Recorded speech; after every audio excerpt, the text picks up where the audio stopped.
بسم اللہ الرحمن الرحیم۔ شروع اللہ کے نام سے جو سب پر مہربان ہے، بہت مہربان ہے۔ حضرت ابو ہریرہ رضی اللہ عنہ سے روایت ہے، انہوں نے کہا ایک آدمی رسول اللہ صلی اللہ علیہ وسلم کی خدمت میں حاضر ہوا اور عرض کی، اے اللہ کے رسول، آپ کی کیا رائے ہے؟ اگر کوئی آدمی آ کر میرا مال چھیننا چاہے تو میں کیا کروں؟ آپ صلی اللہ علیہ وسلم نے فرمایا، اسے اپنا مال نہ دو۔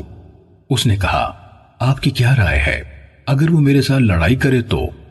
فرمایا، تم اس سے لڑائی کرو۔ اس نے پوچھا، آپ کی کیا رائے ہے؟ اگر وہ مجھے قتل کر دے تو؟ آپ صلی اللہ علیہ وسلم نے فرمایا، تم شہید ہو گئے۔ اس نے پوچھا، آپ کی کیا رائے ہے؟ اگر میں اسے قتل کر دوں؟ فرمایا، وہ دوزخی ہوگا۔ صحیح مسلم حدیث نمبر 360۔